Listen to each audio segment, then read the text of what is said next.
Ici, on relance l'année où on redémarre, on remet le gaz, j'espère, qui a été rempli dans l'été.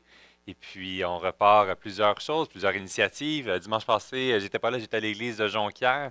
Vous savez, euh, une responsabilité au niveau coordonnateur régional, puis au niveau des églises baptistes de la région. Donc, j'essaie une fois à deux fois par année de faire le tour des églises. Puis, c'est une bénédiction pour moi de voir ce que Dieu fait autour.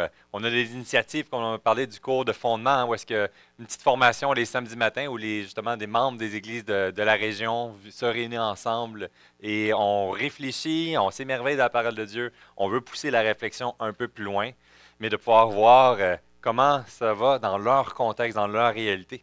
Parfois, on est isolé, puis on a l'impression qu'on est seul au monde.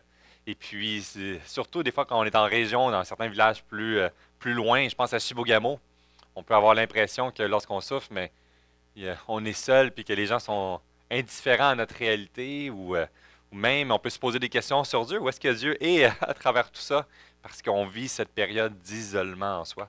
Alors, j'étais béni de pouvoir aller saluer l'église de Jonquière au nom de l'église d'Alma. La salutation aussi de l'église de Jonquière, naturellement, Arvida, pour ceux qui connaissent ce secteur-là. Et ça me fait qu'on est en mode préparation. On en a parlé, plusieurs choses commencent avec les annonces le dimanche, le 8 septembre, 7-8 septembre, je suppose à réaliser. Ça veut dire que c'est un gros week-end, la formation le samedi matin. Et le dimanche, à travers cette fête qu'on va avoir ensemble, le repas, on va avoir quelques présentations. Et puis, il faut que je me retiens, c'est ça, c'est toujours cette idée, on a hâte de vouloir expliquer les choses. Mais non, on se retient.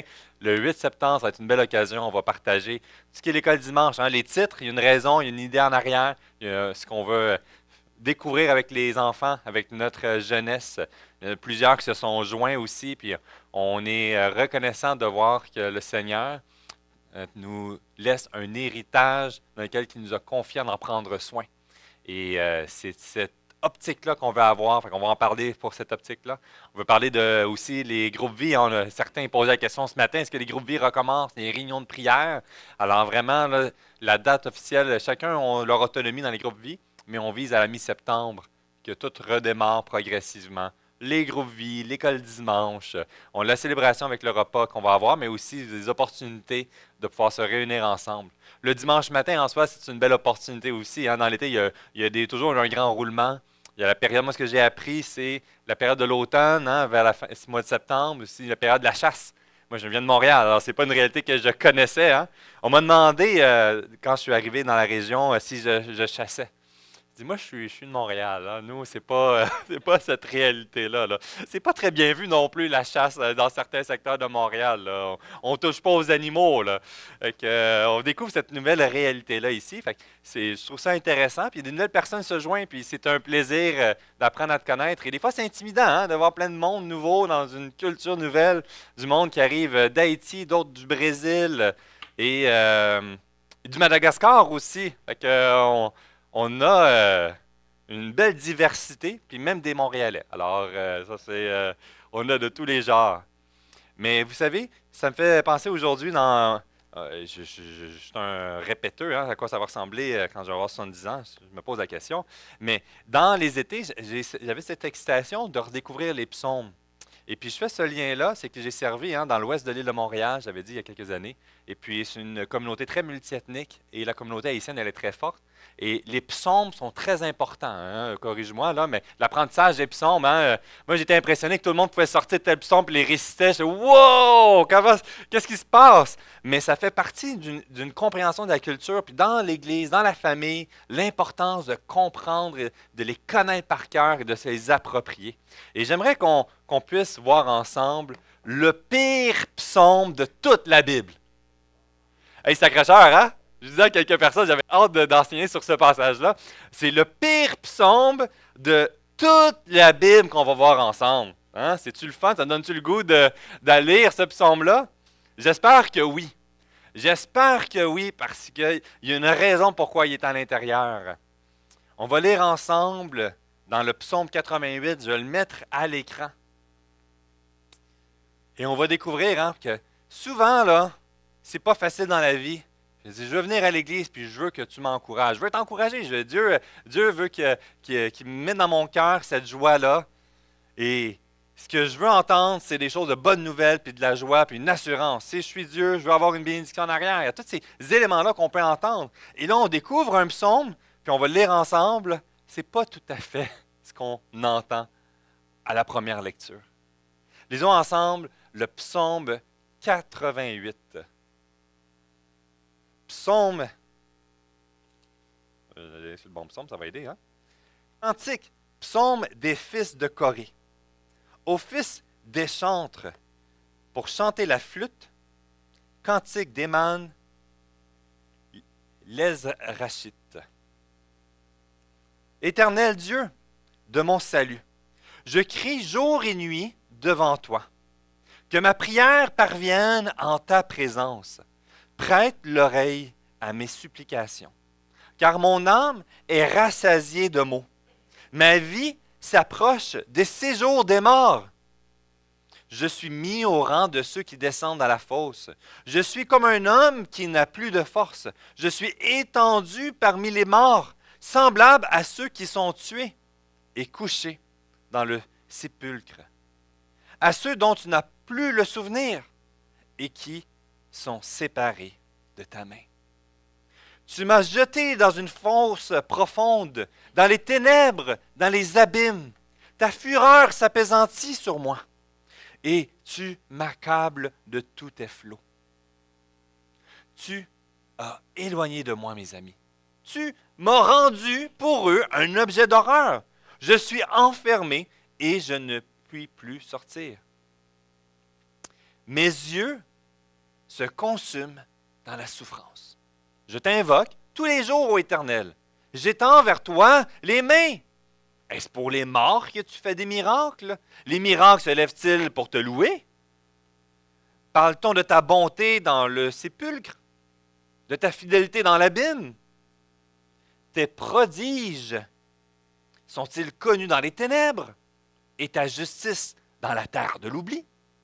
Ô Éternel, j'implore ton secours, et le matin, ma prière s'élève à toi. Pourquoi, Éternel, repousses-tu mon âme? Pourquoi me caches-tu ta face? Je suis malheureux et moribond. Dès ma jeunesse, je suis chargé de tes terreurs. Je suis troublé. Tes fureurs passent sur moi. Tes terreurs m'anéantissent. Elles m'environnent tout le jour comme des eaux. Elles m'enveloppent tout à la fois. Tu as éloigné de moi amis et compagnons. Mes intimes ont disparu. Ici, ce qui est bien particulier dans l'histoire de ce psaume, c'est qu'on voit une situation de détresse du début jusqu'à la fin. La conclusion de ce psaume est détresse. C'est particulier parce que dans l'ensemble des psaumes, il va y avoir, quand on parlait, autour de 65 psaumes, ici de lamentation dans les psaumes, mais il y a une touche d'espoir vers la fin. Et ce psaume termine dans le désespoir. C'est le pire psaume qu'on ne devrait pas lire. Il y a une raison et il y a une richesse et il y a des éclats d'espérance, même dans le pire psaume de la Bible.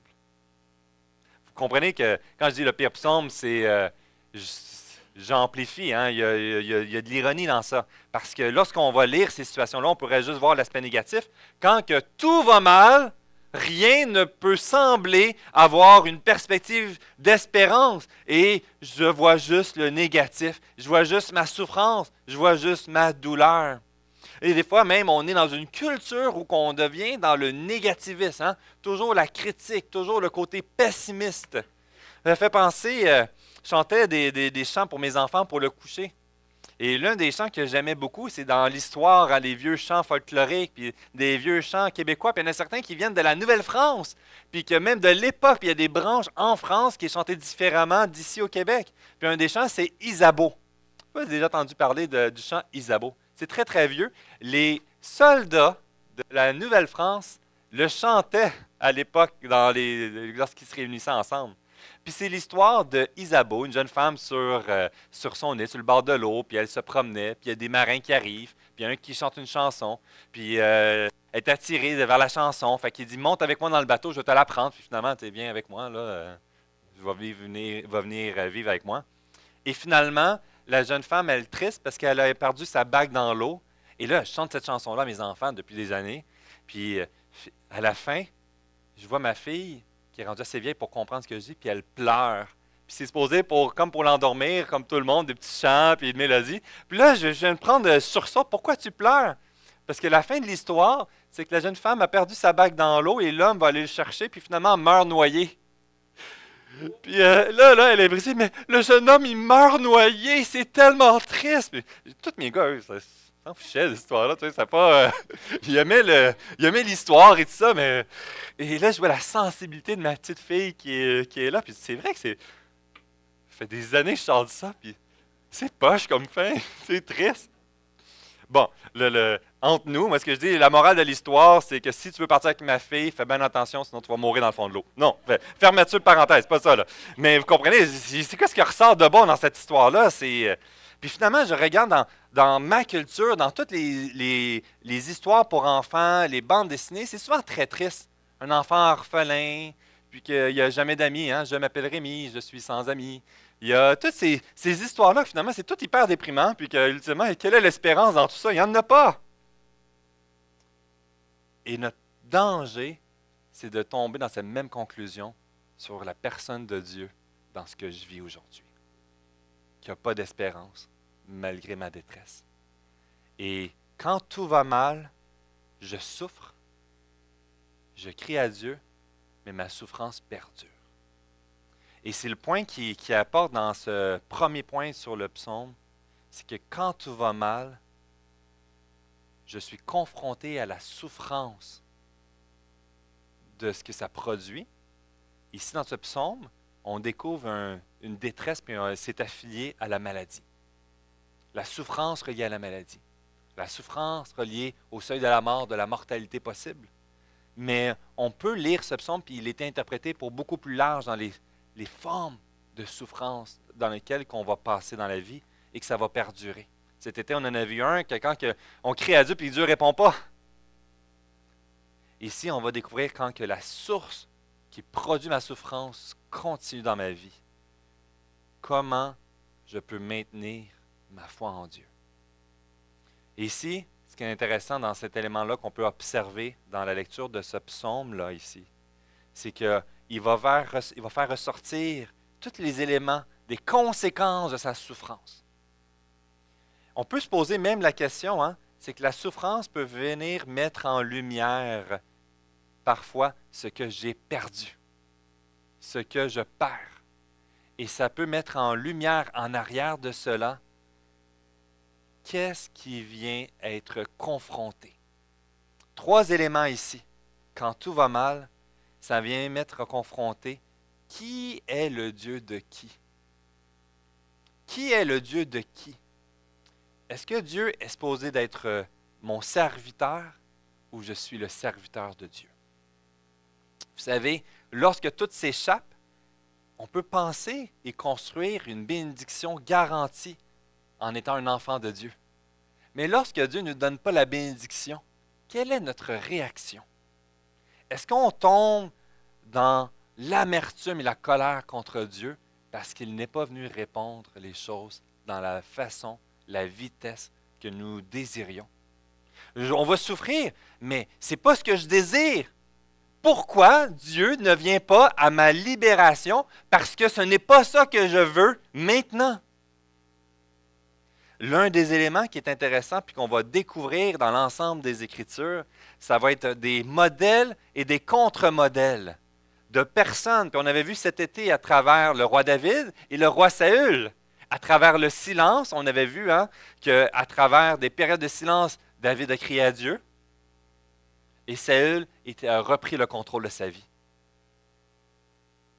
Le premier élément dans la souffrance ici qu'on découvre, est-ce que Dieu reste ton Dieu ou Dieu est un instrument pour accomplir ta volonté?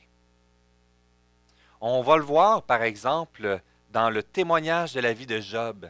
Une autre situation, hein, à travers la maladie, la mortalité, il y a toutes les sortes de souffrances. Si tu cherches quelqu'un à t'affilier, je pense que si tu peux lire Job, tu vas pouvoir connecter d'une façon ou d'une autre. Avoir perdu sa richesse financière, avoir perdu ses enfants, avoir perdu la santé. C'est juste son épouse qui reste à ses côtés, puis elle l'encourageait à maudire Dieu. À quoi bon continuer? Ses amis qui vont donner des conseils, puis ils vont l'amener dans plein de doutes. Il y a un modèle ici qu'on découvre, qu'à travers la période de souffrance, ça va être donc une occasion de mettre en lumière que tu n'es pas au contrôle de ta vie et de maudire Dieu, ou de venir dépendre de Dieu. Ce qui est intéressant dans toutes ces circonstances, les personnes vont maudire Dieu, vont être dans la souffrance et demeurer dans la colère. Personne qui veut honorer Dieu veut vouloir faire confiance à Dieu. Mais faire confiance à Dieu, ce que ça nous met ici en lumière, une réalité, c'est que ça n'efface pas la souffrance automatiquement. La souffrance va donc faire partie de notre marche avec Dieu. Ce qui est beau ici et ce qui est laid en même temps, c'est que la souffrance est certainement une conséquence du péché, on le sait, puis que ça a un impact sur toutes ses facettes. Mais à travers cet élément, quand tout va mal, quand la prise de conscience, je ne suis pas Dieu et je ne suis pas au contrôle de ma vie, et je ne suis pas au contrôle de le deuxième élément, de mon plan dans lequel que j'ai établi. Ce n'est pas mon plan, mais c'est le plan de Dieu. Et cette souffrance va nous amener à des moments de sentir abandonné. Dire, hey, Dieu, je veux que tu restes Dieu dans ma vie. C'est pas ça que je désire, mais tout s'écroule. J'ai mal et la douleur continue. Je prie, mais je vois que la santé continue de diminuer. Mon plan est à gauche et ça ne fonctionne pas. Et le sentiment qui va ressortir, c'est le sentiment d'abandon. Les versets 5-6 fait ressortir cette idée-là d'abandonner. Et cette idée de, on le voit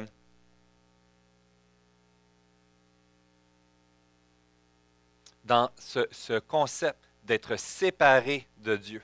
Les versets 5 nous disent, « Je suis mis au rang de ceux qui descendent dans la fosse.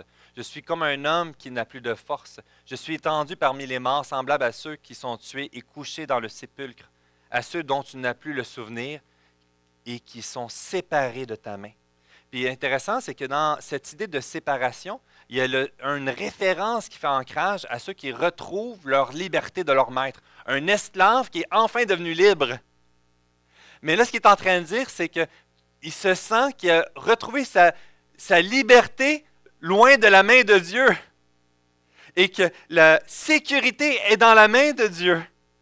Et qu'il utilise pour cette idée de séparer de tout ce qui englobe d'être sous la main de Dieu. Dans la bénédiction, dans la protection, il ne se sent plus dans sa main. Alors, cette liberté qu'il partage n'est loin de réconfortant pour lui. Ça va apporter dans cet élément qui va continuer jusqu'à la conclusion, que sa conclusion dans ce psaume, c'est qu'il n'y a plus de secours. C'est pour ça que c'est le pire psaume, parce qu'il n'y a pas d'espérance dans la fin. Le dernier verset, « Je suis enfermé et je ne puis plus sortir. » Il n'a plus de secours en se sentant abandonné. Et wow! J'espère qu'on n'arrête pas là la prédication. La bonne nouvelle, c'est l'introduction. On commence. Parce qu'après ça, on va aller voir les éclats d'espérance et de grâce qui en découlent. Mais c'est important parce que ce qu'on est en train de dire ici, c'est que dans ta vie, tu vas vivre des périodes où tout va être noir. Que tu ne seras plus capable de voir de l'espérance. Que tu vas voir des périodes que tout ce que tu avançais par obéissance de Dieu, que finalement, il y a des murs et des embûches qui vont s'ajouter l'une après l'autre.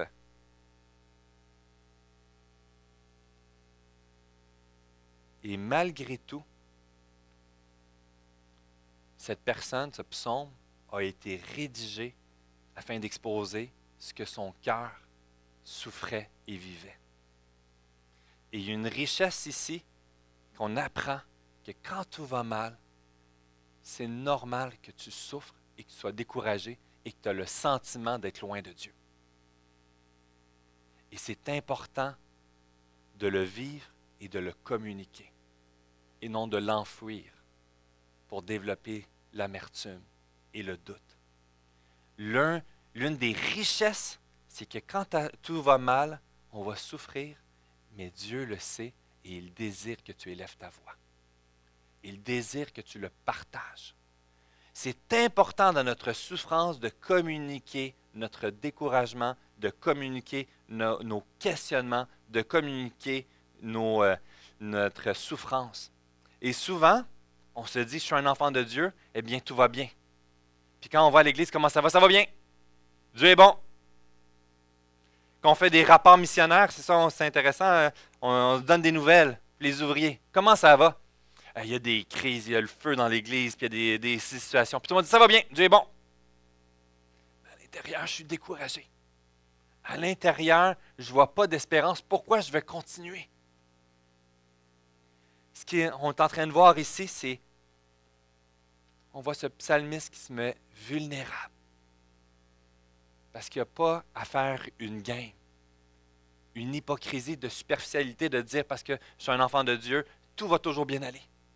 On est dans un monde corrompu et déchu. Et ça vient me toucher. Et il y a des situations qui vont venir nous toucher les uns les autres à des niveaux différents.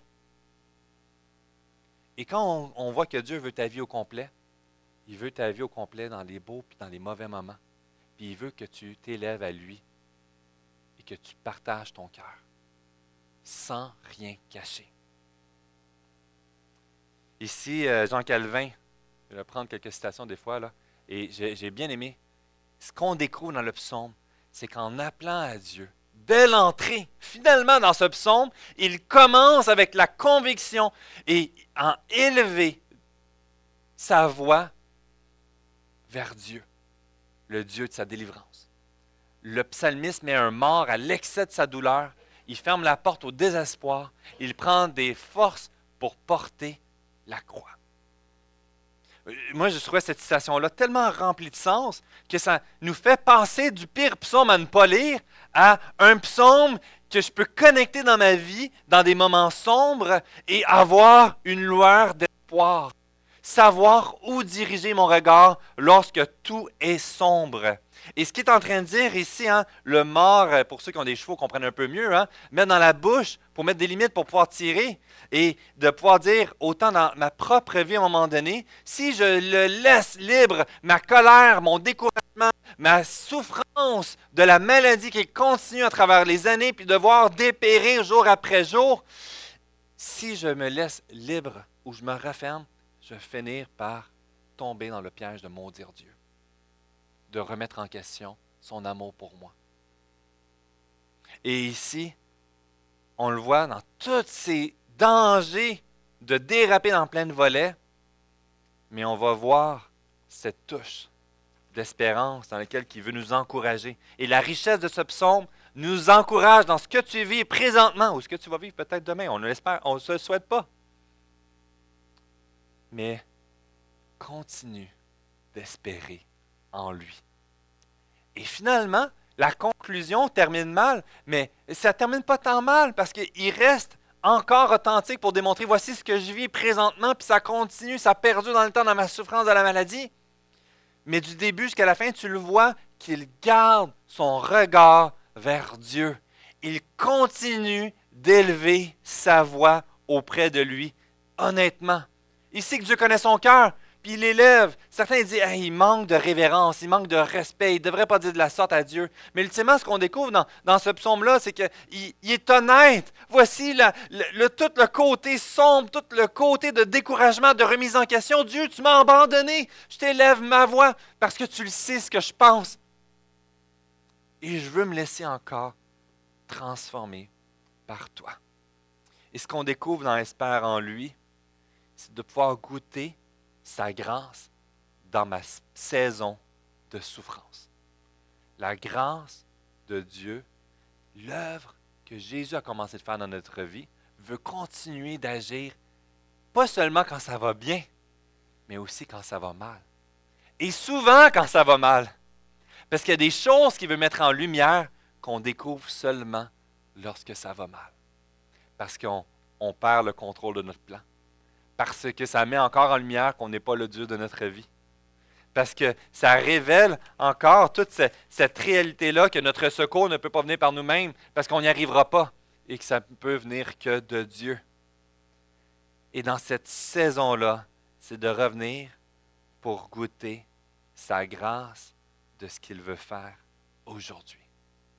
Et parfois, l'œuvre de Dieu va nous faire passer dans des séminaires de douleur, de souffrance, d'inconfort, d'inconnu, d'insécurité, de devoir avancer un pas dans le vide, avoir l'impression que je veux mourir, mais je veux faire confiance à Dieu et je veux goûter sa grâce et je veux goûter sa patience.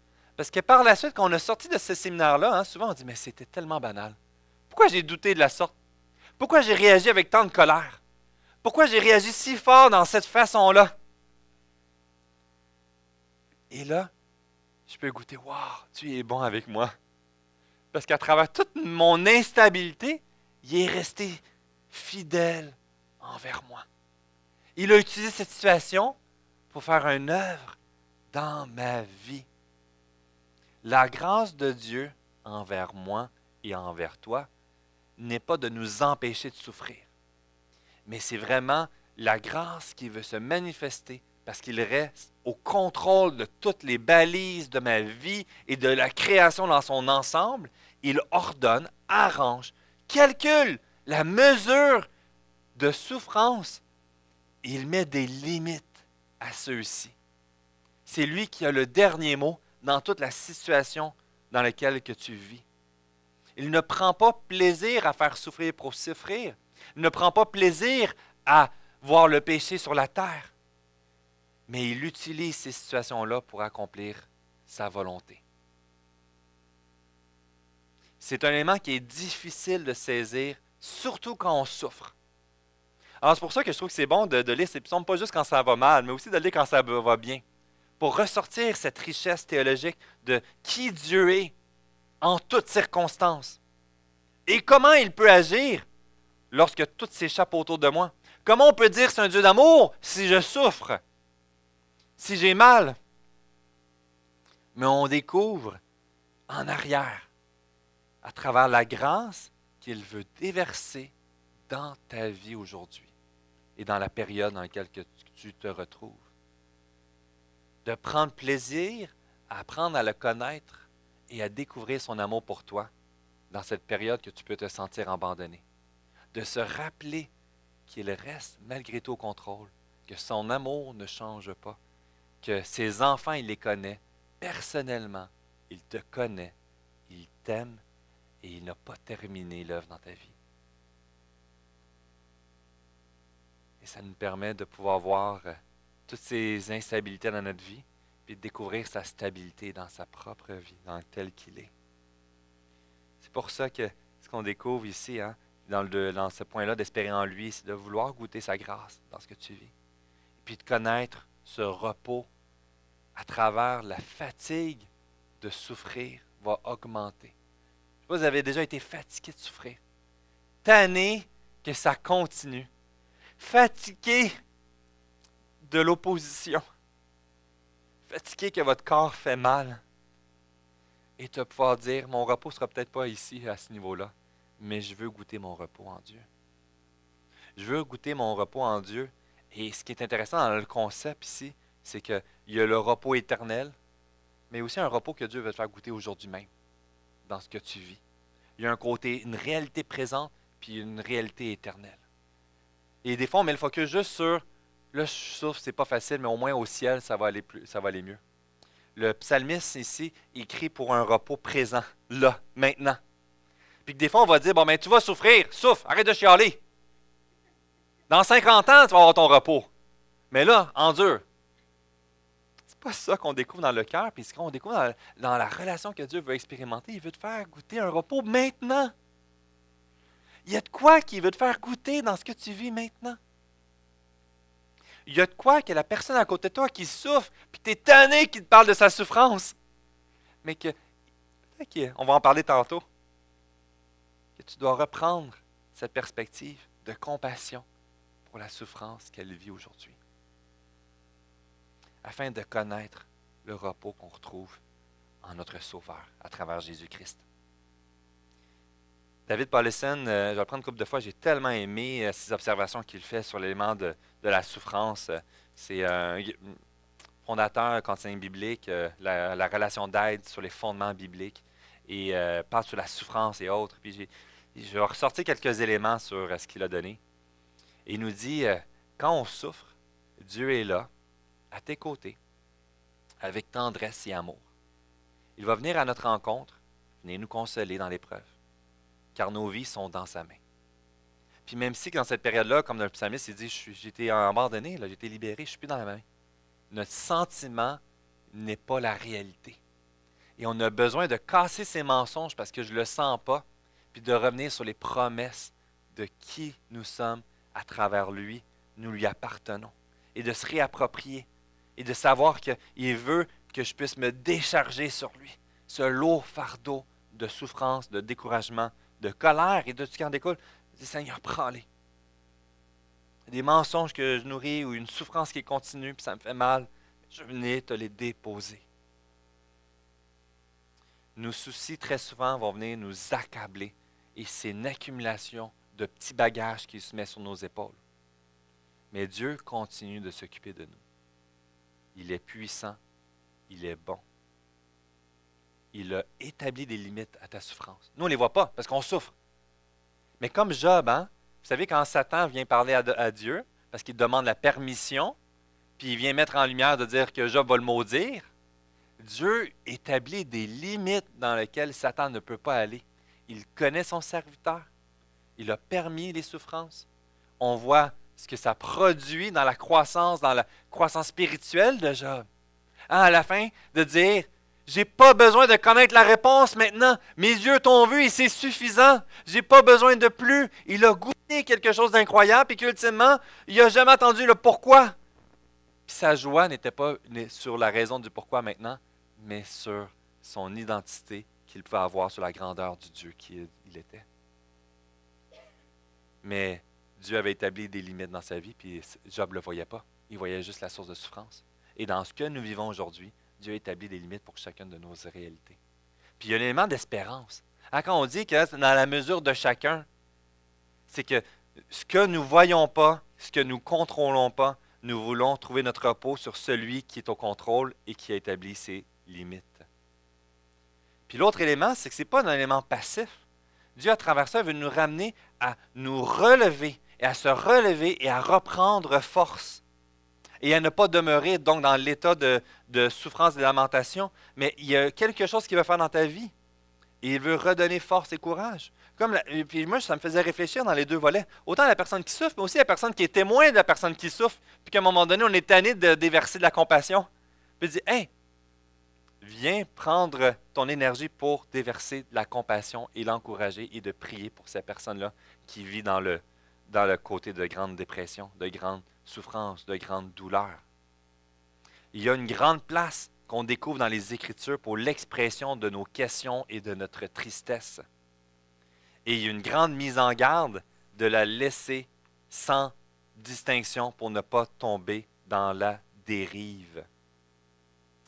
Ici, David Powlison nous dit, la crainte et le désarroi sont des réactions normales, mais la situation s'aggrave lorsque Dieu ne fait plus partie du processus.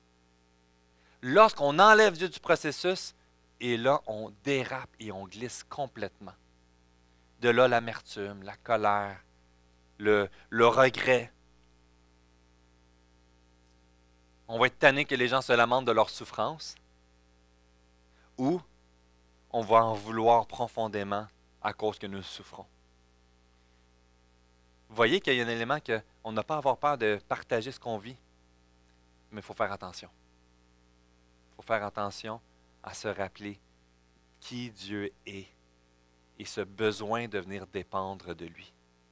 J'aime bien ici, je pense que je l'ai mis, réagir à cette souffrance. Ça, c'est un élément d'application. Ça me fait penser dans Brian Croft, qui a un ministère aux États-Unis, dans une église, et il y a eu un grand rôle pastoral d'accompagnement sur les gens dans la souffrance, les gens en fin de vie, les gens isolés dans les résidences de personnes âgées. On en parlait aujourd'hui hier.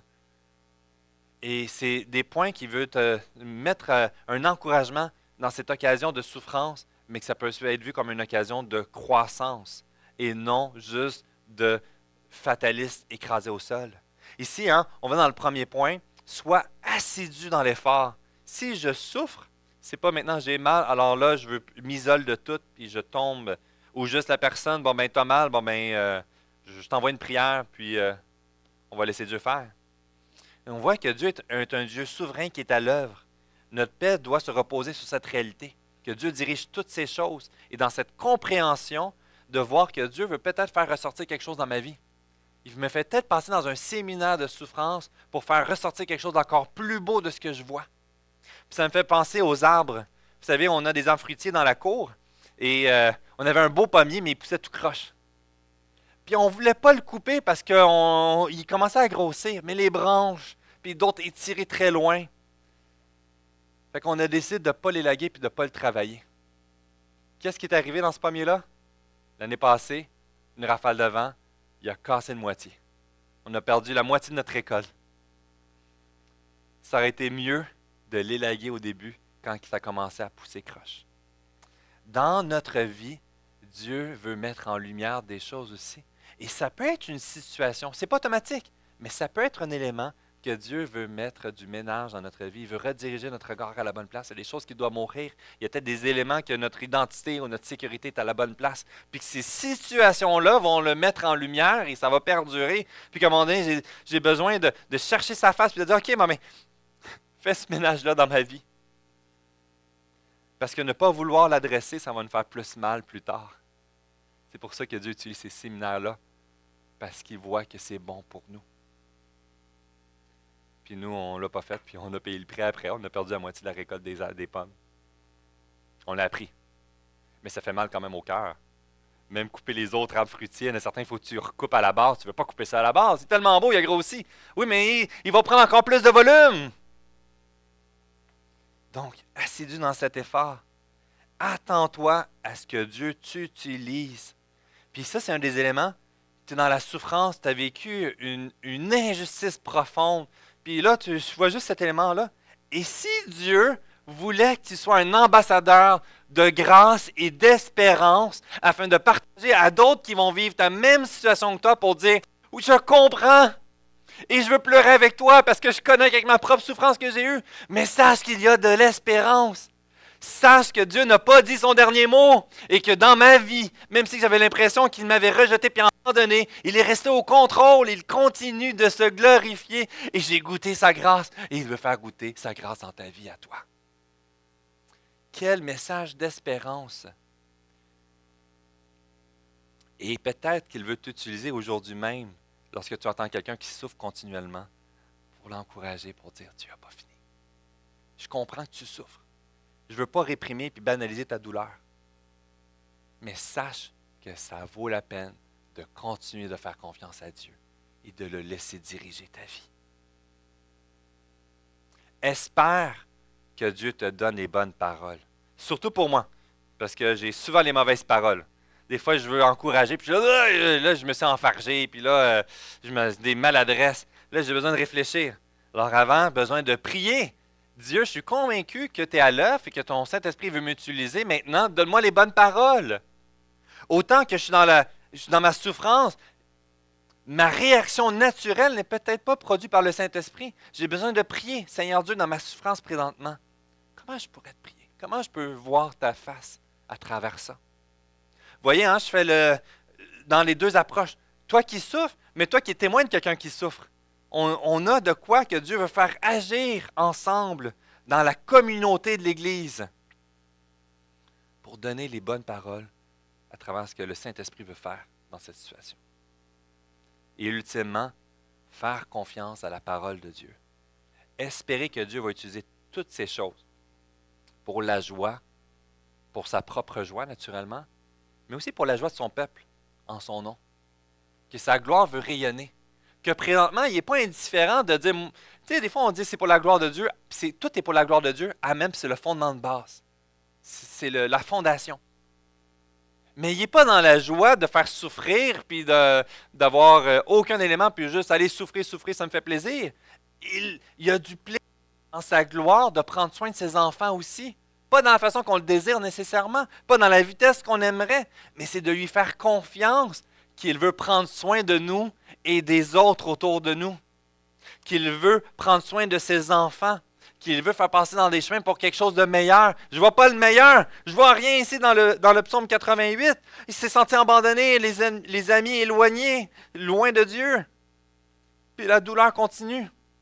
Mais je vais faire confiance de m'approprier les promesses de sa parole pour moi. Et c'est clair que c'est ce qu'il faisait, parce qu'il continuait jour après jour à élever sa voix et crier à Dieu. Incroyable ici. Dès le début, je crie jour et nuit devant toi, que ma prière parvienne à ta présence. Ce qui nous apporte ici, c'est que c'est un jour à la fois. Un jour à la fois, de continuer, de revenir déposer à Christ, de revenir déposer quand que je vis cette période de souffrance qui continue, eh bien, cette journée-là, je veux le déposer devant le Seigneur. Et la journée d'après, et de garder mon regard à la bonne endroit et de venir déposer cette souffrance et ce découragement de cette journée. Je ne connais pas la suite. Et souvent, notre découragement, c'est qu'on croit que tout est terminé. Mais tu ne connais pas la journée de demain. Tu ne connais pas la suite. Nos souffrances font partie d'une histoire qui vont nous dépasser. C'est comme, vous savez, la vallée de l'ombre de la mort, Psaume 23. On voit cette illustration, puis je trouve intéressant que de la vallée, on ne voit pas de l'autre côté. On est dans le creux d'une vallée. Puis quand on est dans cette période de souffrance, c'est comme si le brouillard de notre douleur vient tout remplir et devient sombre. Et là, on ne voit rien autour de nous. Puis ce qu'il est en train de dire, c'est que ton histoire de ta journée d'aujourd'hui, de ce que tu vois juste ce côté sombre. Mais Dieu est en haut de ça. Il voit des deux côtés. Puis il voit où est-ce qu'il veut t'amener. Puis il dit, fais-moi confiance. Ça vaut la peine. Puis je sais que tu as mal présentement. Mais il y a de quoi d'encore meilleur.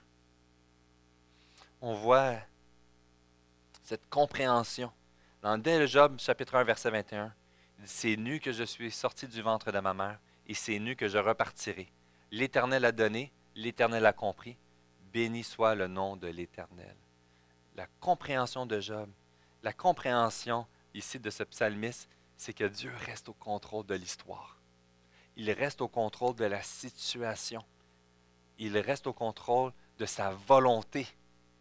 On ne peut pas lui empêcher, puis déraper, puis contrecarrer, puis que là, il y a une lutte. Vous savez, souvent, on s'entend Satan, puis Dieu, puis que là, il y a une lutte un avec l'autre, puis que là, on espère que Dieu va gagner, puis que là, on va combattre avec Dieu pour essayer d'opposer Satan. Non, Dieu est au contrôle de la situation. Satan veut faire croire quelque chose. On dit c'est un... comment on dit ça dans la série d'Apocalypse, décembre passé, là, mais comme la scène de spectacle, puis le figurant, puis qui essaie de voler le rôle de l'acteur principal qui est Jésus. Mais qu'ultimement, dans la souffrance, on pourrait tomber dans ce piège de croire-là. Mais non, redirige. C'est lui qui a le dernier mot, du début à la fin. L'histoire du psalmiste est remplie d'espérance. Parce que dans ces psaumes, il y a eu des psaumes de découragement, de souffrance, mais il y a aussi des psaumes de joie puis de louange. Puis vous savez, ici, ce qu'on découvre, c'est que de pouvoir le déverser vers Dieu, ça vient enlever une lourdeur. Le psaume 88 veut t'encourager à venir déposer ce lourd fardeau de tes épaules auprès de Dieu à travers l'œuvre de Jésus à la croix. Parce qu'il y a de quoi qui veut t'enlever. Il ne va pas te garantir que ça va se faire comme tu veux. Il ne va pas te garantir que personne ne va passer par la maladie et qu'on va avoir la victoire à chaque fois. Mais il veut te garantir qu'il va prendre soin de toi jusqu'à la fin. Qu'il va demeurer au contrôle de ta vie. Et qu'il veut te faire goûter des périodes de répit aujourd'hui. Et qu'il veut faire un travail, puis dans ça, il y a un répit. Et que naturellement, il y a un répit éternel qui veut te faire goûter. Il y a une période de souffrance, puis qu'on le dit, le corps ne va pas en s'améliorant avec les années. On espère que ça va de mieux en mieux. Toujours un nouveau médicament qui sort, puis qu'est-ce qui arrive après? On découvre 5 nouvelles maladies. Fait que là, c'est bon, qu'est-ce qui est mieux? On réussit à prolonger l'âge de vie, mais plus de bobos sort. Mais il y a une espérance. L'espérance, c'est qu'un jour, ça va être terminé. Nous courons vers cette direction-là. Nous allons être dans sa présence à le louer jusqu'à pour l'éternité. Jusqu'à la fin de rien. Le temps est arrêté. On va être libéré de toutes ces sources de douleur et de découragement, puis ça produit du gaz pour nous, de l'espérance de dire, Seigneur veut me donner un répit maintenant, mais le répit parfait est dans sa présence, ça m'encourage de ne pas m'arrêter, puis de continuer à courir, parce que c'est là-bas je m'en vais. Je vais être face à face avec mon Père éternel. C'est mon encouragement aujourd'hui, qu'aujourd'hui même, oui, il va me faire goûter quelque chose, puis un jour à la fois. Mais mon regard doit être dirigé vers où je m'en vais. Ça vaut la peine de continuer à faire confiance et à laisser diriger notre vie. Je ne le vois pas, je suis dans le brouillard. Puis je dois me rappeler, c'est normal, il y a le brouillard autour de moi. C'est normal, mais Dieu, lui, il le voit. L'histoire de Dieu, l'histoire du psalmiste nous donne une espérance de garder le regard et que c'est une période, puis il y a des périodes qui vont s'accalmer. Mais l'histoire de Dieu qui reste au contrôle. Et que les jugements de Dieu qui vont se déverser sur la création, on va en subir. Dans ses enfants, il y a ces éléments-là, mais il y a la grâce qui est toujours présente. Il y a une espérance qui est toujours présente. Il y a une fidélité qui est toujours présente à l'égard de nous. Nous ne sommes pas fidèles, mais nous pouvons nous abandonner auprès de celui qui va demeurer fidèle jusqu'à la fin. Et c'est pour ça que dans Romains 8, 28, il nous dit, nous savons du reste que toute chose concourt au bien de ceux qui aiment Dieu, de ceux qui sont appelés selon son dessein. Son plan, sa volonté, pas ma volonté, mais ta volonté, parce que Christ nous a instruit lui-même dans l'œuvre de la souffrance, de la croix. Il y a quelque chose d'incroyable, mais des choses qu'on ne peut pas saisir tant qu'on n'a pas souffert. Il y a des réalités qui restent théoriques, abstraites, mais quand tu souffres, tu vas découvrir une relation particulière avec Dieu qui va venir à ton secours. Puis tu vas approfondir la grandeur de cette proximité, de cette grâce qu'il veut encore déverser dans ta vie. Tout a été choisi d'avance. Il est au contrôle, il sait qu'est-ce qui va arriver. Tes imprévus ne sont pas ses imprévus. Puis tu as besoin à des moments de juste t'arrêter et de dire, OK, attends une minute, là, je suis tellement dans la colère, je suis tellement dans l'injustice. Il faut que je m'arrête et que je redirige mon regard vers le haut. C'est ce que le psaume nous instruit à faire. Puis de nous laisser rediriger, renourrir notre espérance, notre joie. Ça vaut la peine de continuer parce que je veux y faire confiance. Ou peut-être que je dois arrêter parce que je m'achante dans une voie, je suis dans le péché, puis que là, finalement, je m'éloigne de plus en plus, puis que ce séminaire-là était pour me brasser, pour dire, qu'est-ce que tu fais? Tu es en train de reprendre le contrôle de la situation.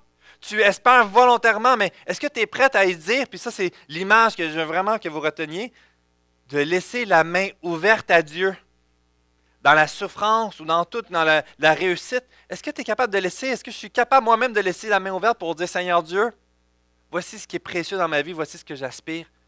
Tu peux venir le déposer, mais tu peux aussi venir le reprendre. La santé. Mes enfants, mes frères et sœurs, si tu veux le reprendre, Seigneur Dieu, j'accepte que tu le reprennes, parce que c'est toi Dieu. Mais Seigneur Dieu, protège-les. Mais je ne connais pas ton plan. Et ton plan est certainement meilleur et je vais te faire confiance pour cela. Souvent, si on la laisse ouverte, mais avec des élastiques attachés à notre poignet. Donc, viens remplir ma main, mais enlève rien. Puis si tu sais, il y a l'élastique parce que je veux le garder. Ça ne fonctionne pas comme ça. Ta propre histoire ici pour chacun d'entre nous. Dieu a une œuvre qu'il veut accomplir encore aujourd'hui.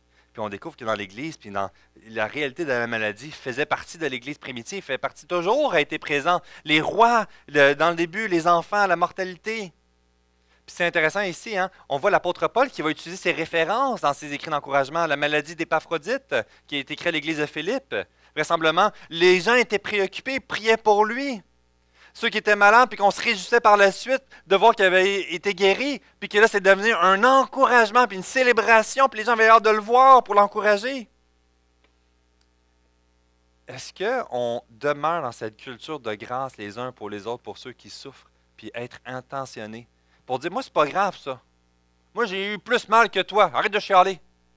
Est-ce qu'on a cette culture de grâce les uns avec les autres pour accompagner, pour celui qui est dans sa mesure, c'est lourd. Ma mesure à moi, c'est pas lourd. Mais je veux avoir cette grâce. parce que moi, il y a quelque chose d'autre qui est lourd. Puis j'ai besoin de la grâce de Dieu. J'ai besoin de la compassion. J'ai besoin qu'on prie pour moi. J'ai besoin qu'on prie les uns pour les autres. Et c'est la beauté de l'Église en action. La richesse de l'Église, c'est de déverser cette grâce que Dieu a manifestée dans notre vie, puis on va la déverser dans nos relations ensemble. Puis s'encourager. Il va y avoir des périodes qu'on va souffrir, mais on a cette espérance, puis on va pouvoir transmettre cette espérance. Parce qu'un de nous va peut-être être dans la vallée de l'ombre. Et ça va être à nous de pouvoir l'encourager pour dire, hey, tourne ton regard vers Dieu. Parce qu'il voit, il est au contrôle. Tu ne le vois pas, mais nous, on va prier pour toi. Lâche pas. Ne tombe pas dans l'amertume à blâmer Dieu et à le rejeter. Ce psaume est donc une mise en garde à mettre le mort à la bouche pour cette limite de déverse ton cœur. Mais rappelle-toi qui il est. Il est au contrôle. Rappelle-toi que, présentement, dans ce que tu passes, on a cette joie de pouvoir dire, oui Seigneur Dieu, prends ma vie au complet, dans des moments de joie, mais aussi dans des moments de tristesse.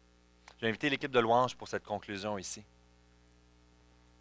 Ce psaume, donc 88, est peut-être, pour certains, le pire psaume de toute la Bible, peut-être le psaume le plus triste de toute la Bible, dirais-je même. Mais au contraire, c'est dans la réalité de la vie de ce que tu vis aujourd'hui. Il y a des périodes de joie, mais aussi des périodes de tristesse et des périodes de découragement. Tu as peut-être l'impression que ta vie est finie. Peut-être que dans ton histoire, tu ne vois plus de prochaines pages et tu es juste irrité et découragé. Mais rappelle-toi la grande histoire. Dieu n'a pas terminé son histoire, il veut continuer de faire quelque chose. Pour ça qu'il dit, ô Seigneur, Dieu de mon salut. Dès le début, il est vraiment le Dieu de ton salut. Dans la nuit la plus sombre de ton âme. Nous allons souffrir dans un monde, il va y avoir des persécutions, des découragements, des remises en question, des choses, la mortalité, des gens autour de nous vont mourir aussi. On ne le veut pas, ça. Peut-être même je vais mourir avant vous. L'âge n'est pas une garantie. Mais on peut retrouver notre sécurité, notre repos en Jésus. Alors nous dépendons de lui. Nous savons qu'il sait ce qu'il fait. Il veut nous conduire. Et à un moment donné, la lourdeur de notre fardeau, c'est que peut-être que nous retenons cette confiance et de lui laisser diriger notre vie. Alors aujourd'hui, que nous puissions dans ce dernier chant pouvoir se lever et se confier. Seigneur Dieu, cette semaine, prends ma vie. Prends ces situations. Des éléments qui peuvent peut-être m'échapper. Il y a peut-être des éléments qu'aujourd'hui, même je me demande, est-ce que Saint-Esprit, est-ce que tu veux révéler cet aspect que j'ai besoin de te remettre au pied du trône, au pied de la croix? Puis dirige-moi. Fais ce ménage dans ma vie. Encore aujourd'hui, peut-être qu'au contraire, dis-moi, ça va bien. Mais Seigneur Dieu, qui veux-tu que j'encourage autour de moi? Il y a peut-être quelqu'un que ce soit un message d'espérance, ça vaut la peine de continuer. Lâche pas. Comment je peux prier pour toi? De vivre cette grâce les uns avec les autres à travers ce que Christ est en train de déverser dans cette Église. Chantons-le, élevons-le. Mon Sauveur